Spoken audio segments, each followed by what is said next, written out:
koji turistima naplaćuje ulazak u staro gradsko jezgro da bi smanjila velike gužve tokom vikenda i praznika. Naplata ulaznica počela je 25. aprila, kada je prema podacima gradskih vlasti kartu od 5 evra platilo 15.700 turista. Ova odluka dočekana je uz žestoko protivljenje građana Venecije koji optužuju vlasti da su transformisale njihov grad u tematski park. Jedan od njih je naš sagovornik Mateo Seki, predsjednik udruženja aktivista Venecija.com. Dobro jutro, gospodine Seki, hvala vam najlepše na izdvojenom vremenu. U četvrtak je na snagu stupila odredba o naplati jednodnevnih ulaznica u grad od 5 evra. Kako to funkcioniše, gde se ulaznice kupuju, kako se u grad ulazi, koliko sam ja dobro shvatio, nema nikakvih kontrolnih punktova.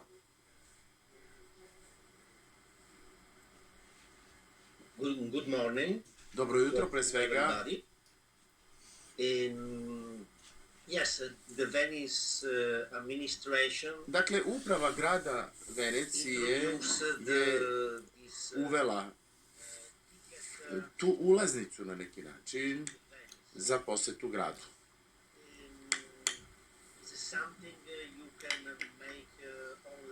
To je nešto što može da se nabavi online.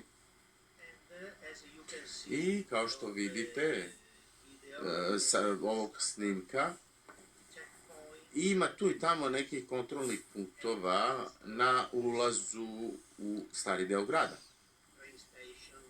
Na železničkoj stanici, na primer, na stajalištu, na stanici autobuskoj i tako dalje.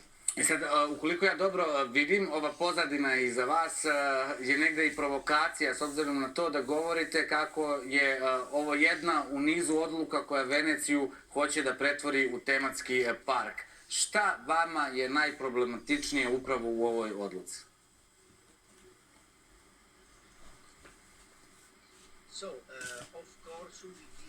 Naravno, mi se u potpunosti protivimo ovom projektu. Venecija je, da, naravno, grad i samo parkovi poput Disneylanda imaju takve ulaznice za ulaz, za pristupanje gradu, a Venecija je grad, nije zabavni park.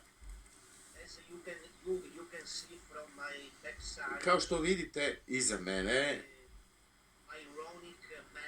to je jedna onako podsmešljiva mapa Venecije koju smo napravili još 2010.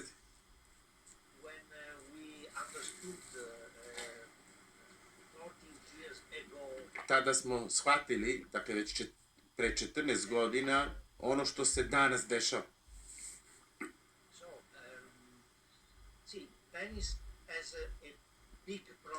Venecija ima veliki problem, dakle, preteranog turizma. Ali ovo nije način da se taj problem reši.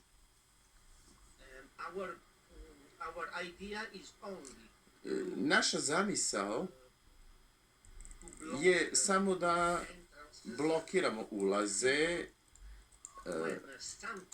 kada ponekad jednostavno ima previše ljudi u gradu u isto vreme. To se već desilo 1989. godine. Bio je Pink Floydov koncert u Veneciji i jednostavno bilo je previše ljudi u starom gradu. I jednostavno grad je zatvorio ulaze u grad.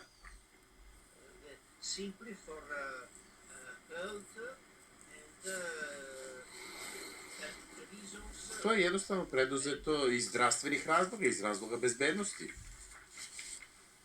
Da, i ispratit ćemo kako se i dešava, kako će se razvijeti ova situacija. Samo da kažem, pilot projekat traje do 5. maja, pa se onda to nastavlja kasnije i u danima vikenda. Postoji određena kazna u vrednosti od 50 do 300 evra za one koji ne plate kartu. Hvala najlepše, gospodine Mateo. Pratimo mi i nadamo se da se neće obistiniti ta mapa koja je ironična i za vas, a nastala pre, koliko rekao ste, 14 godina.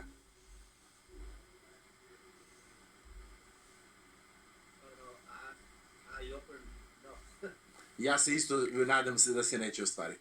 Hvala, najlepše Matija Seki, javio nam se uživo ovog jutra iz Venecije. Questo